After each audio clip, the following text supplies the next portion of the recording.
Pero identificamos también, que lo vamos a ver en una lámina posterior, el lobulillo portal, y identificamos el asino hepático. Ahí lo tienen, el lobulillo hepático con la vena central del lobulillo, los cordones de hepatocitos, fíjense, que son células cúbicas con todas esas características histológicas que mencionamos anteriormente, y hay unos espacios que están entre los cordones, espacios rodeando esas células hepáticas, esas placas de células hepáticas, están unos espacios que están recubiertos por células endoteliales. ¿Okay?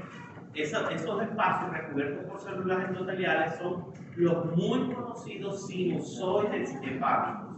¿Okay? Y la característica más importante de estos espacios que están en la vecindad de los hepatocitos y que tienen estas células endoteliales es que presentan unas grandes penetraciones, poros o penetraciones, que permiten poner en contacto los hepatocitos con la sangre procedente de la vena porta y con la sangre procedente de la arteria hepática, para que los hepatocitos, de acuerdo a la disposición o la zona en la que se encuentren, utilicen, ¿okay? Porque los hepatocitos tienen una cara en la cual poseen muchas microvellosidades para captar todos esos elementos que vienen a través de la sangre portal o a través de la sangre que procede de la arteria hepática, para que los hepatocitos los utilicen en diversos procesos que ya vamos a ver.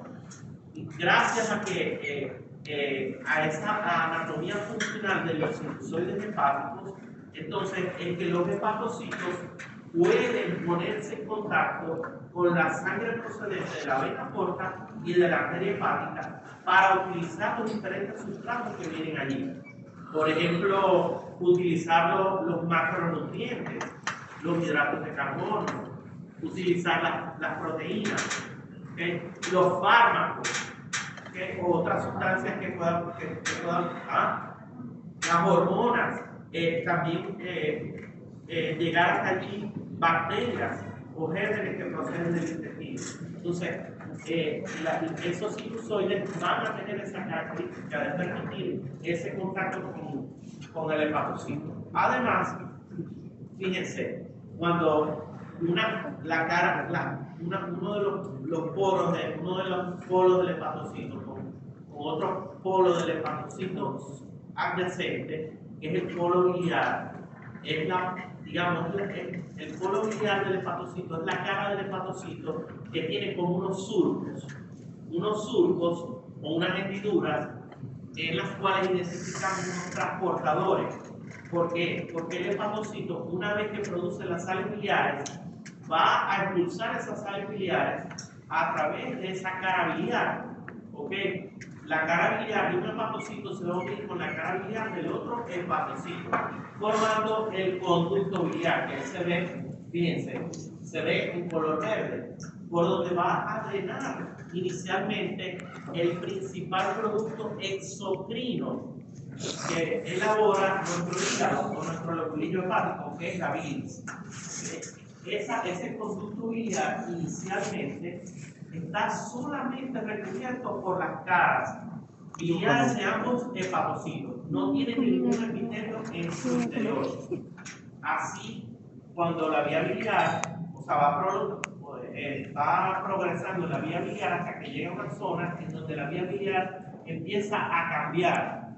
Y esos conductos biliares van a empezar a tener en su composición células como son los colangiocitos. Sí los oyeron en histología, ¿verdad? Los colangiocitos, que son las células que recubren nuestras vías biliares. Pero no allí en el conductillo biliar que está dentro del lobulillo hepático, no hay colangiocitos, ahí solamente están las caras biliares de los hepatocitos, allí no hay ningún epitelio. Solamente ahí los hepatocitos vierten su bilis Y la bilis entonces va a empezar a fluir en sentido centrífugo, es decir, no va a tomar la misma dirección que toma la sangre hacia la vena lobular, sino que va a buscar el conducto biliar, o las vías biliares intra y entrehepáticas. O sea, van a fluir en sentido contrario a como fluye la sangre.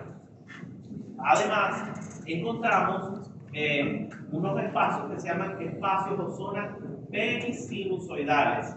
En ese espacio perisinusoidal vamos a identificar unas células que forman parte de la respuesta inmune del hígado, que son las células de Kupffer, que son realmente macrófagos.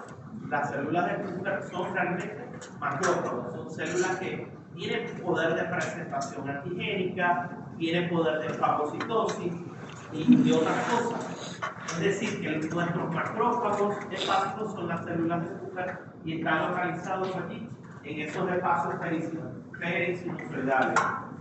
Si seguimos la lámina, podemos ver que toda la sangre contenida en los sinusoides hepáticos, ya las sinusoides sabemos que no tiene paredes propias. Tiene, obviamente, las células endoteliales, pero que ya dijimos que están separadas, tienen grandes poros o penetraciones. No tienen paredes propias, pero permiten poner en contacto ambas sangre portal y la sangre de la arteria hepática. En esos sinusoides, la sangre va a drenar en sentido de la vena central del lobulillo, mientras que los conductillos biliares la bilis va a fluir en contrasentido a cómo fluye la sangre, va a buscar las vías biliares. Ok, ¿qué más identificamos? Bueno, vemos claramente la rama de la arteria hepática, que conformando la triada portal, la rama de la vena porta y el canalículo biliar, junto con los linfáticos, que es lo que se llama la tetrada portal. Pero bueno, todos conocemos, cuando uno le dice triada portal, ya sabemos que son los tres elementos esos, pero que realmente faltan los linfáticos. ¿Vale? Acá lo vemos en otra visión, ¿no? Fíjense la vena central del lobulillo y vemos los cordones o placas de hepatocitos con los espacios perisinusoidales, las caras de los hepatocitos, que son las caras biliares o los polos biliares que se miran unos con otros, se miran de frente. Yo soy un polo biliar y miro el polo biliar de frente. Y entre ambos está el canalículo biliar. ¿Okay? Pero el hepatocito tiene también una cara vascular. La cara vascular mira hacia los sinusoides. Mira hacia los sinusoides y hay un espacio que se llama espacio de Dissé. ¿Okay? ¿Qué vamos a encontrar en ese espacio de Dissé? ¿Ah? Linfa, ¿y qué más? Hay proteína, ¿y qué más? ¿Qué célula hay en el espacio de Dissé? Esas son las células de OTI, ¿no? ¿Ah? Son unas células que creo que son más de OTI. Ajá, pero ¿cuál es? ¿Qué otro nombre? Células se llaman células estrelladas. ¿Okay? En el espacio de Dissé están las células estrelladas, que son muy, muy importantes, porque esas células estrelladas almacenan la vitamina A, que es una vitamina liposoluble que el hígado es capaz de almacenar. También las células estrelladas almacenan lípidos, ¿ok? ¿Y qué es lo que pasa con esas células estrelladas? En condiciones normales, ellas están en el espacio de Dissé, almacenan sustancias como el retinol, pues la vitamina A, pero que si el hígado sufre un proceso inflamatorio, una agresión, ya sea por alcohol o por una agresión viral, una agresión inmunológica, esa célula estrellada deja de ser una célula del tejido conectivo, digámoslo así, ¿okay? Y se transforma en una célula que elabora colágeno, colágeno tipo 1 y colágeno tipo 3. ¿Qué pasa? Que al elaborar la célula estrellada, colágeno tipo 1 y colágeno tipo 3, va a empezarse a sustituir la arquitectura normal del hígado, ¿ok? Sobre todo a nivel de la parte de los vasos portales, y va a proliferar el tejido conectivo y va a causar fibrosis del hígado, altera toda la arquitectura del hígado. Entonces, la circulación a través de los vasos portales, que debe ser una circulación con una presión baja, de baja resistencia, ahora se transforma en una presión de alta resistencia. ¿Ok? Y el hígado, que ya sabemos que es de superficie lisa, de color rojo parduzco, muy vascularizado, empieza a reducirse de tamaño y empieza a cambiar su aspecto macroscópico liso a un aspecto macroscópico nodular. ¿Ok? Como si fuera un kit. Ustedes saben el chocolate kit, que tiene ¿Cómo así? Así, la superficie del hígado. ¿Es una enfermedad? Como si fuera un chocolate kit. Es por los nódulos fibróticos que generan las células estrelladas. ¿Por qué? Porque las células estrelladas son estimuladas, pueden ser, o sea, cambian su funcionalidad normal cuando mediadores inflamatorios las transforman, digámoslo así.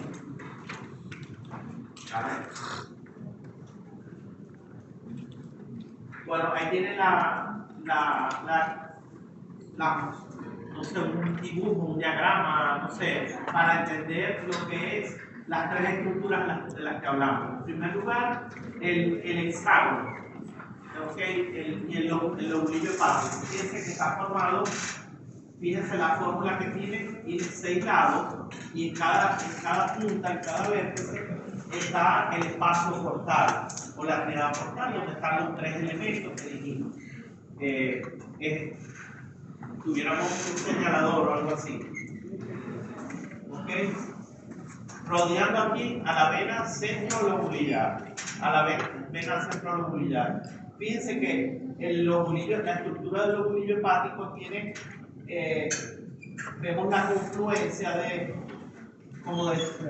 para entender, pues, vemos la confluencia de 5 lobulillos.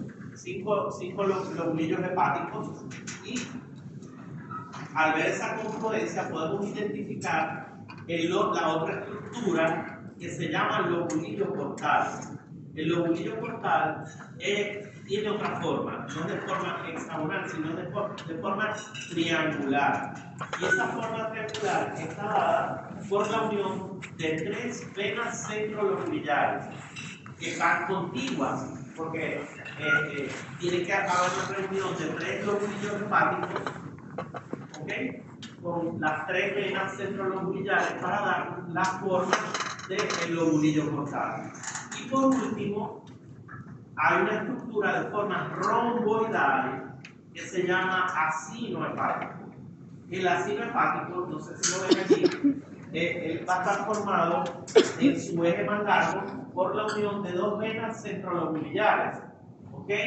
Por 2 venas centrolobulillares, y en su eje transversal por la unión de 2 espacios portales.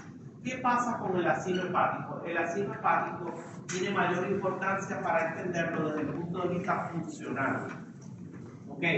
El acino hepático me permite comprender cómo esos cordones, la relación que hay entre esos cordones de hepatocitos con la vena centrolobulillar y con las arterias hepáticas o las ramas de la arteria hepática. ¿Por qué? Porque en el acino hepático vamos a identificar 3 zonas representadas por los hepatocitos.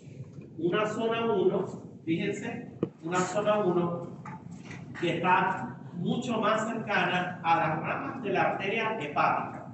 La zona 1 es la zona en donde los hepatocitos reciben mayor irrigación procedente tanto de la vena portal como de la arteria hepática. Es decir, en la zona 1 los hepatocitos son metabólicamente más activos. Son los hepatocitos que reciben el 80% de la sangre oxigenada. Son los hepatocitos que tienen que trabajar con mayor transporte activo, gastan más ATP. son los hepatocitos que se encargan de la mayor cantidad del metabolismo intermediario, de los carbohidratos, de los lípidos, de las proteínas, de la glucólisis, de la gluconeogénesis, de la neoglucogénesis, o de la glucogenólisis en la etapa de ayuno. O sea, son metabólicamente muy activos. También esos hepatocitos reciben todas las sustancias que exógenamente el individuo consume. Los fármacos que se metabolizan en el hígado, venenos, el alcohol, todos esos hepatocitos tienen entonces un citoplasma muy activo. Son los que se encargan de todas las reacciones de biotransformación, que esas reacciones de biotransformación ya vamos a ver que involucran como dos etapas. ¿Okay? Y son los que más necesitan energía. Luego nos brincamos a los hepatocitos de la zona 3, que son como los que están más alejados de donde está la arteria hepática y la vena porta. Ellos, los de la zona 3, se caracterizan porque tienen un metabolismo mucho menos intenso. Pero ellos son los más susceptibles. Fíjense, ¿cuál es la importancia de entender esto? Que los hepatocitos de la zona 3 son los que menos reciben sangre oxigenada. Entonces, cuando tenemos una situación de shock hipovolémico, de falta de oxígeno, de alteración de la circulación, ¿cuáles son los primeros hepatocitos que se afectan por la hipoxia? O los que se mueren, o los que sufren necrosis, los de la zona 3. ¿Ok?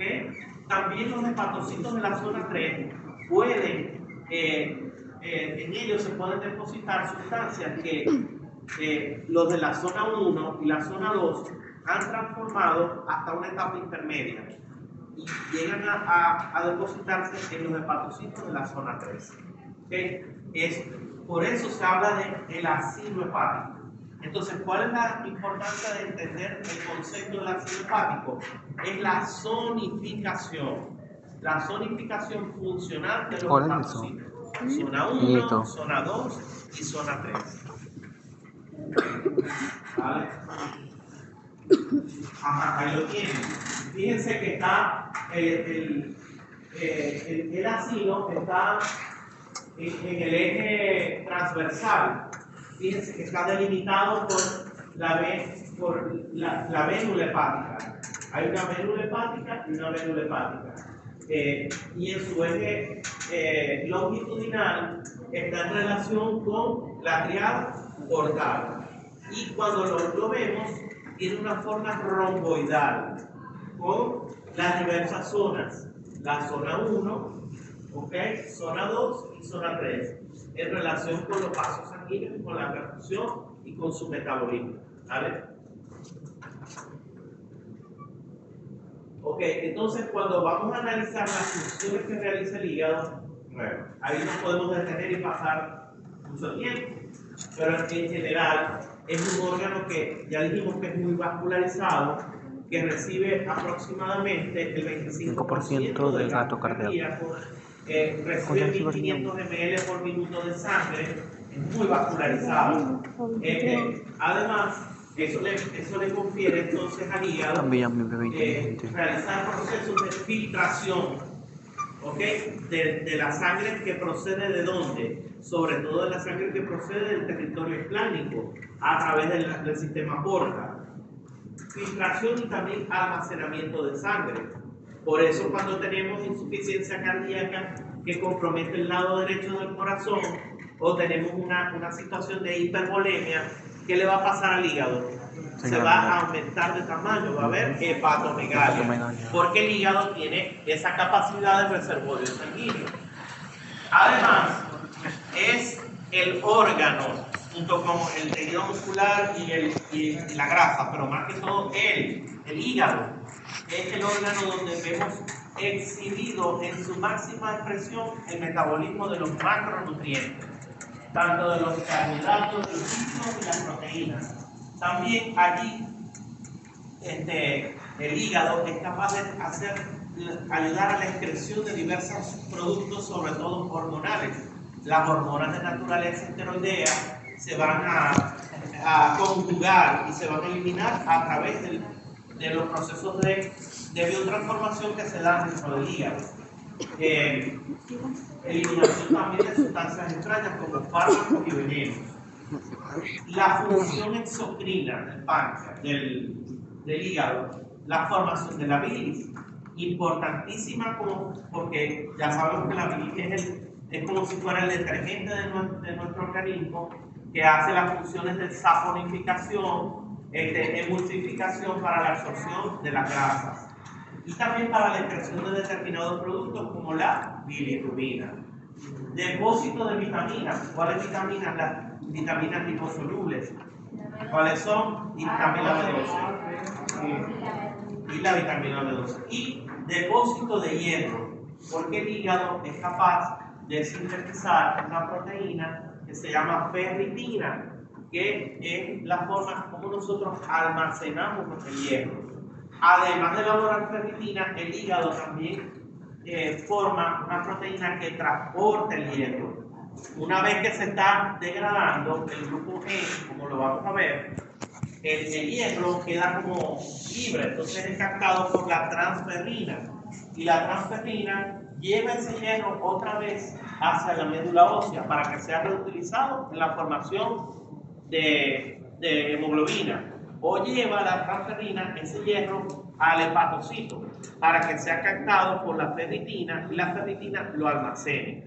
Por eso cuando nosotros estamos estudiando a un paciente que tiene anemia y queremos saber qué tantas reservas de hierro tiene, medimos la ferritina. ¿Okay? También el hígado elabora, ya lo vamos a ver, hay una lámina de eso, otras sustancias que son también transportadoras de hormonas. El hígado convierte, por ejemplo, hace que la hormona de crecimiento estimula al hepatocito para que se forme el factor de crecimiento tipo insulina 1, que es el mediador para que la hormona de crecimiento pueda hacer su efecto. Eso se da dentro del hígado. ¿Okay?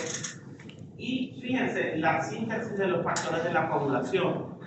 Los factores de la coagulación, prácticamente todos se elaboran en el hígado. Por eso es que si yo quiero estudiar la función hepática, le tengo que pedir al paciente los tiempos de coagulación. El TP, el tiempo de protrombina y el tiempo parcial de tromboplastina.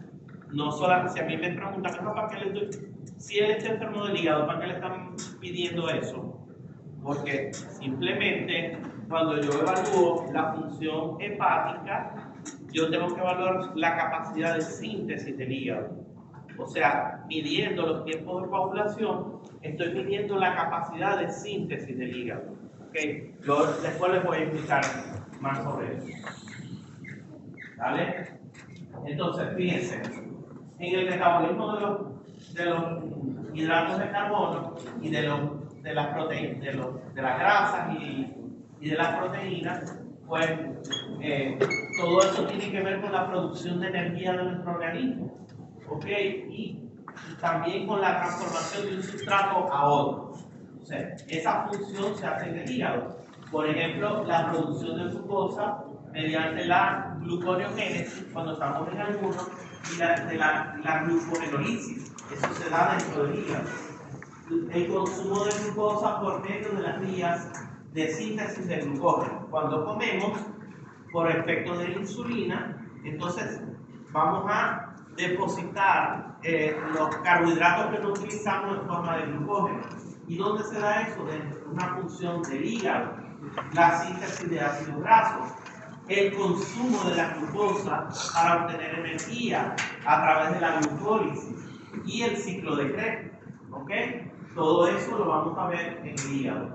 La síntesis del colesterol, el hígado es el responsable del 80%, la síntesis del 80% de nuestro colesterol se da dentro del hígado, ¿ok? A partir del acetato, síntesis de triacilglicéridos a partir de ácido graso libre y glicerol, y también la síntesis de las apolipoproteínas, que son muy importantes para el transporte, el reciclaje de los lípidos en nuestra sangre, como la LDL.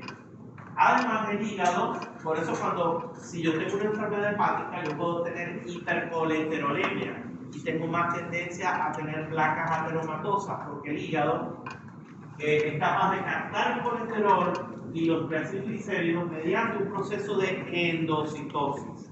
Los hepatocitos captan esta grasa por endocitosis y en forma de ¿qué? De lipoproteínas. Las HDL, que son las de alta densidad, y las de baja densidad, que son las LDL, ¿ok?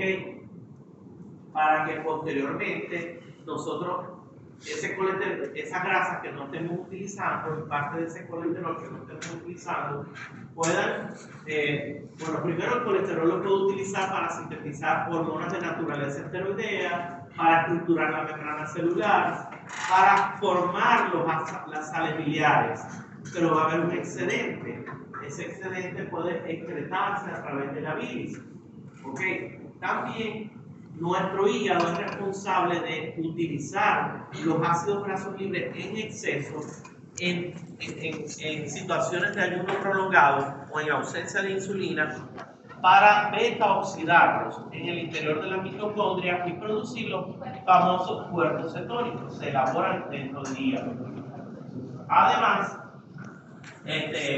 bueno, a través de esa conversión de acetil-CoA excesiva en cetona, el hígado hace un proceso muy importante, que es cuando las proteínas que ingerimos, que él recibe, las separa, ¿verdad? Y les quita su grupo NH3. Ese proceso se llama desaminación. O cuando hay intercambio de esos grupos con otras proteínas para formar otros aminoácidos, ¿ok? Que se llama transaminación.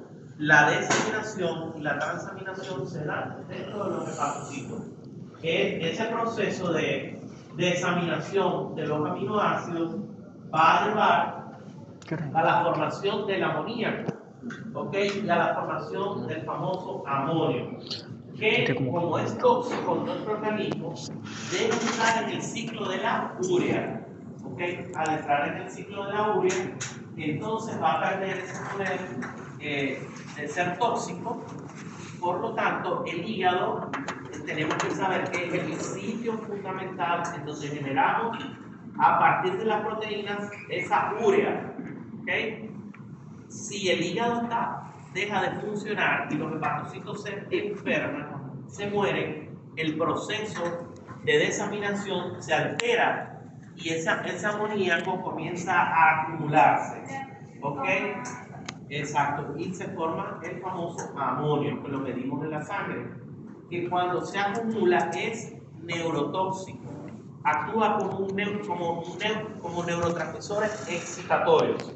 Entonces el paciente va a entrar en un cuadro que se llama encefalopatía hepática, que es muy característico. Y el paciente va a tener un olor característico que se llama fetor hepático. ¿Qué más? Bueno, la transaminación sirve para la síntesis de nuevos de aminoácidos que no son esenciales. Funciones en la síntesis de proteínas. La principal proteína que se elabora en el hígado es la albúmina. Todos tenemos que recordar eso, porque yo lo he preguntado en revista y no saben. Así que ninguno de los que han sido mis alumnos puede hacer ese rayón. Que uno le pregunta dónde se produce la albúmina y no sabe. Entonces, la maquinaria para producir la albúmina en nuestro organismo es el hepato. ¿Okay? La albúmina es la proteína que, como todos sabemos, mantiene nuestra presión osmótica o coloidosmótica. Tiene una vida media de 21 días. Ella dura 21 días en nuestra sangre. El hepatocito es quien la elabora. Además, ya dijimos los factores de coagulación. Proteínas de unión. ¿Qué quiere decir proteínas de unión? Esas proteínas que permiten el transporte, bien sea de la hormona de la tiroxina, ¿okay? El transporte del cortisol, el transporte de la vitamina A, el transporte de hierro, de la vitamina E, de todo lo que necesita ser transportado en el torrente sanguíneo. Muchas de esas proteínas se elaboran a nivel hepático. ¿Qué más? Apolipoproteínas, ya sabemos, que LDL, HDL, LDL, y hay unas intermedias también, IDL, ¿no? Que se llama. Ok. Algo muy importante, nuestro hígado también ayuda en la regulación de la presión arterial. ¿Por qué? Porque los hepatocitos producen el angiotensinógeno. Además, como les decía anteriormente, los hepatocitos elaboran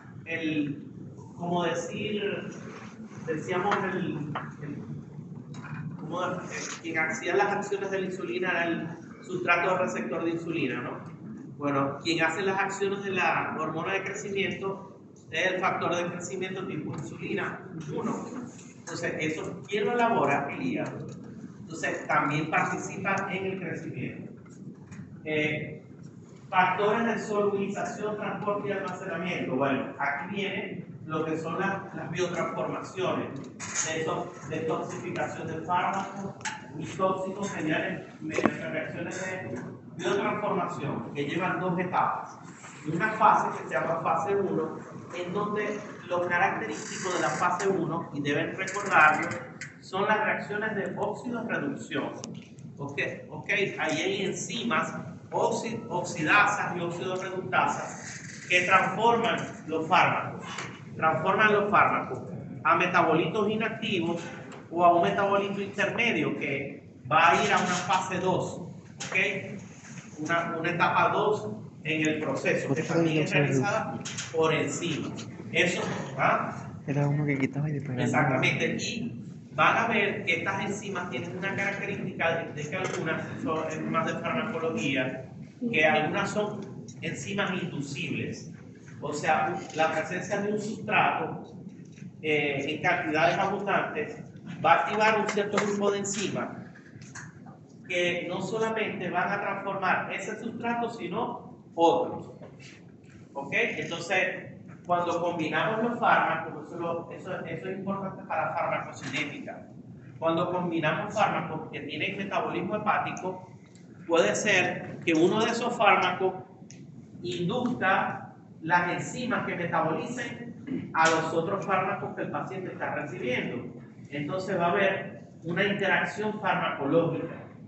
Y puede ser que esos fármacos que sufrieron la inducción enzimática haya que ajustar la dosis o cambiarlos, porque ya no van a tener el mismo efecto, porque las enzimas que los transforman han sido inducidas. A ver, ¿qué más? Bueno, ese proceso de detoxificación o de biotransformación consiste en transformar sustratos que son liposolubles en hacerlos hidrosolubles, o sustratos que son insolubles en agua en hacerlos solubles en el agua, sobre todo para que sufran una excreción biliar. Por eso que los fármacos pueden tener bien sea eliminación renal, bien sea por filtración glomerular o por secreción tubular, o pueden ser que tengan un metabolismo hepático con excreción biliar. Y a ustedes, cuando les hablen de eso, ya tienen que saber cómo es eso de que un fármaco se excreta por la bilis, porque ha sido transformado en un fármaco liposoluble en hidrosoluble y se excreta a través de los canalículos biliares. Síntesis y secreción de PLDL, HDL, depuración del remanente de HDL y LDL y de kilomitrones. Todo tiene que ver con la regulación de los lípidos. Lo que les explicaba, la transferrina, la globulina de unión a la hormona esteroidea, globulina de unión a la hormona tiroidea, la ceruloplasmina, que es una proteína que transporta ¿quién? El cobre, ¿verdad? Entonces, se elabora también en el hígado. Si no hay ceruloplasmina, el cobre se va a acumular. Se va a acumular. Captación y almacenamiento de las ADECA, ¿no? De las de las vitaminas liposolubles, como decía María Ángel. Como decía María Ángel, también vitaminas del complejo B y folatos. Dentro de las funciones protectoras que hace nuestro hígado, protección de nuestro sistema nervioso, porque detoxifica el amoníaco a través del ciclo de la urea, evitando que el amonio tenga un efecto sobre el encéfalo, evitando que haya la encefalopatía hepática. Detoxificación de medicamentos a través de esas enzimas, que son enzimas microsomales, ¿okay? Que las oxidasas están en los microsomas. Tampoco. ¿Saben lo que son los peroxisomas? Los hepatocitos también tienen peroxisomas, que tienen las enzimas que se encargan de metabolizar nuestro etanol. El etanol, el alcohol etílico, se transforma en acetalaldehído a través de alcohol, una enzima que se llama alcohol deshidrogenasa. ¿Okay? Hay fármacos que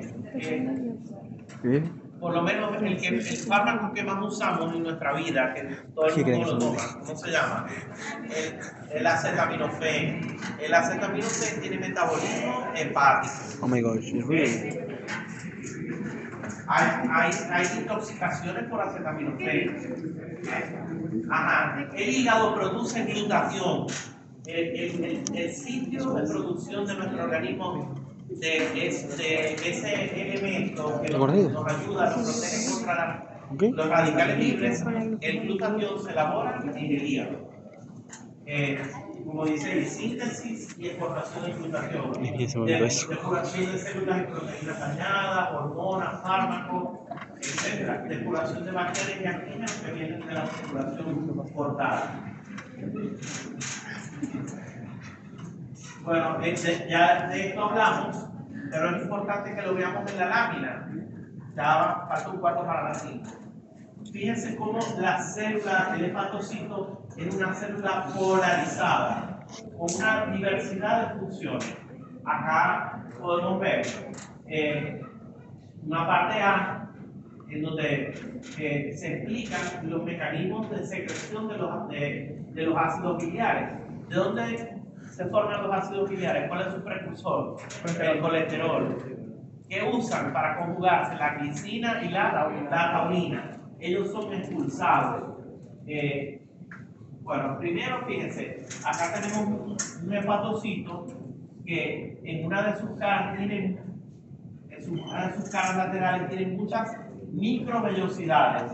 ¿Por qué tiene microvellosidades? Porque a través de ellas el hepatocito tiene un gran poder absortivo.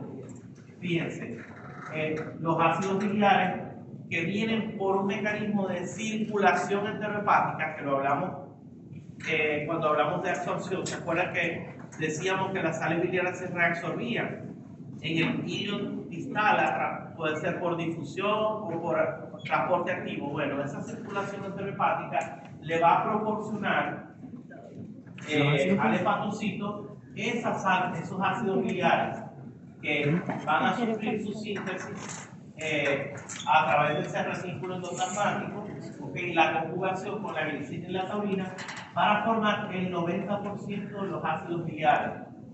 Es decir, el 90% de los ácidos biliares que produce el hepatocito provienen de un reciclaje, de la circulación enterohepática. Y el 10% son de síntesis de novo. Fíjense cómo es una célula polarizada. Y estos son los surcos que yo les decía, que tenían las caras ¿qué? Ductales o caras biliares del hepatocito. Cuando este hepatocito con su cara ductal o biliar se une con este hepatocito con su cara ductal o biliar, se unen, se pegan, forman el canalículo biliar, en donde son vertidas las sales biliares por mecanismos de transporte activo. Es más complejo que eso. En 3R te hablan de los transportadores y todo esto consume energía. Por otro lado, fíjense, acá está el sinusoide y el espacio de Disset. en donde están las células estrelladas. Fíjense cómo de este lado, en el lado B, a través de los sinusoides y del espacio del IC, fíjense en los sinusoides, el endotelio, las células endoteliales, con las famosas penetraciones entre ellas, va a permitir la difusión de diversas sustancias, tanto hacia el hepatocito como del hepatocito hacia afuera de él, o sea, hacia adentro del hepatocito o hacia afuera. Fíjense cómo la glucosa es utilizada por el hepatocito para glucólisis o para formar el glucógeno hepático de almacenarse, o los aminoácidos para la síntesis de proteínas, con toda la batería intracitoplasmática que tiene el hepatocito. El almacenamiento que se produce de todos estos productos en forma de vesícula para luego ser expulsadas por exocitocitos. Fíjense todo lo que elabora: albúmina, fibrinógeno, protrombina, fibrinógeno factor 1, protrombina factor 2 la coagulación, apolipoproteínas, ¿okay? Y diversidad de proteínas que elabora el hepatocito, ¿vale? Dale el anterior un momentito, porque ahí hay una cosa que es importante. En la síntesis de proteínas, fíjense, la síntesis de proteínas necesita que se da en el retículo endoplasmático rugoso, ¿ok? Que tiene los ribosomas en su superficie. Ajá. Esto nos da tiempo porque quedan 5 minutos. El hígado posee, como habíamos dicho, un elevado flujo sanguíneo y una resistencia vascular reducidas. Nunca me tocó hacer. Cada minuto llega a ¿Cómo que la sangre viste? a esos sinusoides hepáticos. Dije. A partir de la vena porta, cerca de 1050 ml y a través de la arteria hepática 300 ml, representando aproximadamente 1350 a 1500 ml, es decir, bueno, la lámina dice 27 porque eso es tomado creo que de gallo, otros textos dicen 25, pero más o menos 25, 27. Por ciento del gasto cardíaco en reposo, porque este flujo puede aumentar sobre todo en etapas postprandiales o etapas en donde necesitemos que el hígado aumente su trabajo. Es importante recordar la circulación portal.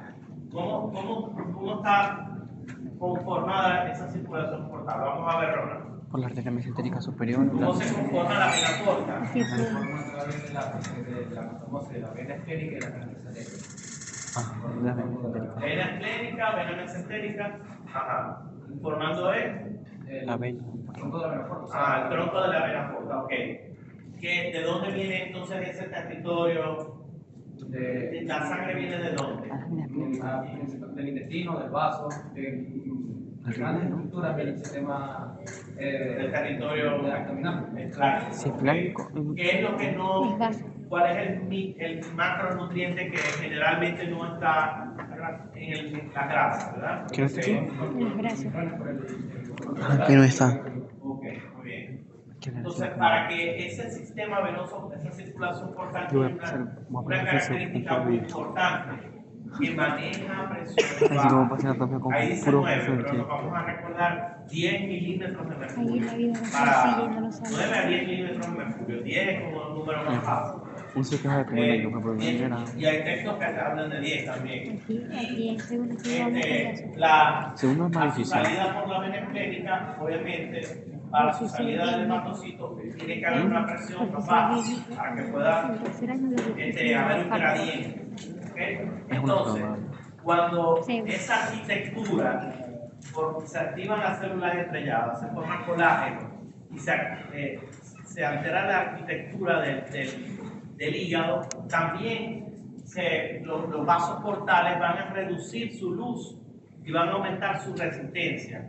Eso va a generar un aumento de la presión dentro de los vasos portales y a su vez con un flujo sanguíneo retrógrado que tiene la característica de que los vasos portales están anatomizados con el sistema venoso. ¿Okay? con la vena cava, ¿verdad? Entonces, ese flujo retrógrado genera a través de esas derivaciones unas que se llaman derivaciones o cortocircuitos cortosistémicos. Entonces, como lo van a ver creo que en el caso clínico, la explicación es para que la sangre empiece a fluir en forma retrógrada, esos puentes o cortocircuitos cortosistémicos llevan sangre desde la vena porta en sentido inverso hacia esos territorios venosos, haciendo que esos grandes vasos venosos se empiecen a dilatar. Y los pacientes hacen hemorroides, hacen las famosas varices esofágicas que causan hemorragia digestiva. ¿Okay? Y también hacia el territorio de la vena umbilical. Entonces aparecen las redes venosas colaterales, que la vemos cuando vemos al paciente, lo examinamos y también es responsable de qué más. Cuando cirrosis se mata por eliminación. ¿Y de qué más? Asitis, que aparezca uno de los mecanismos de la asitis. Entonces, la diferencia de presiones de 9 milímetros de mercurio revela la resistencia al flujo sanguíneo a través de los sinusoides hepáticos, que debe ser muy baja. Es importantísimo recordar cómo son las características hemodinámicas del hígado. Entonces tiene un alto flujo pero baja resistencia, que recibe esas dos circulaciones.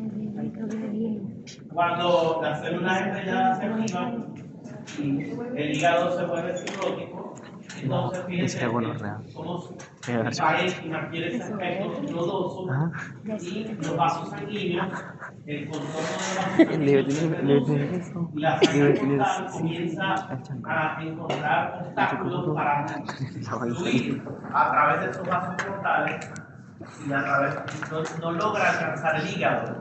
Entonces muchas de esas toxinas no llegan a ponerse en contacto con los hepatocitos, no llegan a sufrir los procesos de biotransformación, sobre todo las que vienen del metabolismo de las proteínas. Se empieza a acumular el amoníaco, NH3, y el paciente empieza a tener cambios. Ocurre cuando las células parénquimas entonces. Entonces, ¿cuál es el dato clínico? Bueno, ¿cómo vas a comenzar vos a hacer el cálculo? esta sustitución de enfermedad donde se sustituye la anatomía del hígado. Se me olvidaba decirle que los hepatocitos tienen una gran capacidad regenerativa, eso está más adelante. Son células que se pueden regenerar fácilmente y son células muy longevas. O sea, duran hasta 5 meses los hepatocitos. Son células longevas y ellas se regeneran fácilmente por diversos factores. Hay un factor de crecimiento hepático, la interleuquina 1, la interleuquina 6, el factor de necrosis tumoral. Todos estos factores pueden hacer que ante un proceso de inflamación hepática o de daño hepático, el hígado adquiera su capacidad de regenerarse.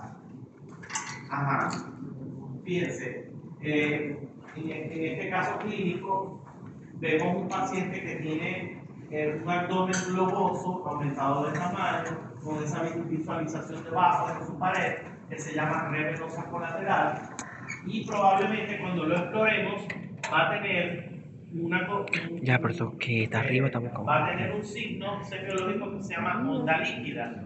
O sea, No encuentro información, hombre. Flanco, ¿qué es eso? y en el flanco contralateral percutimos y vamos a sentir la onda expansiva del líquido en el flanco contralateral. Mira. Entonces, para que esta enfermedad ocurra, No hay forma de eso.